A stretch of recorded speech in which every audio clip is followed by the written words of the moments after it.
આમોદ તાલુકાના કેટલાક ગામોમાંથી 765 કેવી પાવર ગ્રીડ લાઇન પસાર થતી હોય ખેડૂતોને વળતર બાબતે ચોખવટ નહીં કરતા ખેડૂતોમાં રોષ જોવા મળ્યો હતો, જેથી ખેડૂતોએ આમોદ મામલતદારને આવેદનપત્ર આપી યોગ્ય વળતરનો ખુલાસો થયા પછી જ કામગીરી કરવા જણાવ્યું હતું।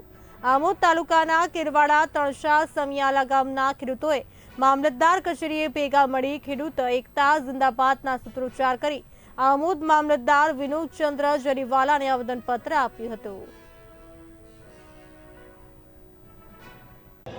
કેરવાડા ગામ, તણછા ગામ, બોડકા ગામ, સમિયાળા ગામ,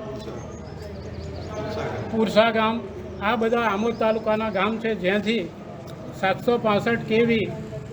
પાવર ગ્રીડની વીજળી લાઇન પસાર થઈ રહી છે ને એના માટે થાંભલા અને વાયર ખેંચવાની કામગીરી પાવર ગ્રીડ સંસ્થા દ્વારા શરૂ કરવામાં આવી છે, પરંતુ એની સામે આમોદ તાલુકાના અસરગ્રસ્ત ખેડૂતોનો જોરદાર વિરોધ છે અને આજરોજ એ અંગે કેટલીક માહિતી દર્શાવતું આવેદનપત્ર સૌ ખેડૂતોએ ભેગા થઈને મામલતદાર સાહેબ આમોદને આવેદનપત્ર પાઠવેલ છે।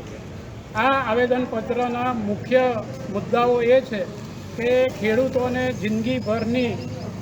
ખેડૂતની નુકસાની વેઠવાનો વારો આવવાનો છે, કારણ કે એક વખત લાઈન નખાઈ જાય, વાયર નખાઈ જાય એટલે એની આજુબાજુ ખેતી કરવી અશક્ય બની જાય છે। વળી આ બધા ખેતરો રોડની નજીક છે અને ભવિષ્યમાં એની વેચાણ કિંમત પણ શૂન્ય જેવી થઈ જવાની છે, કારણ કે જ્યાંથી આવી લાઈન પસાર થાય ત્યાં કોઈ જાતના બાંધકામ થઈ શકતા નથી। ખેડૂતોને થઈ રહેલા નુકસાન સામે સમગ્ર ખેડૂત સમાજ પણ એમની સાથે અડેખામ ઊભો છે અને આ સંજોગોમાં સરકારશ્રીને વિનંતી છે કે અમને બુલેટ ટ્રેનની માફક જે ભાવ ચૂકવવામાં આવ્યા છે એવા ભાવ અમને ચૂકવવામાં આવે। આ અંગે અમે એક સંઘર્ષ સમિતિની પણ રચના કરી છે, જેમાં કિશોરસિંહ કપલેટિયા યાની કે પ્રવીણસિંહ કપલેટિયા, પ્રવીણસિંહ રાજ, અર્જુનસિંહ કપલેટિયા, આ ઉપરાંત ફરીદભાઈ, આ બધા ખેડૂતો ભેગા મળીને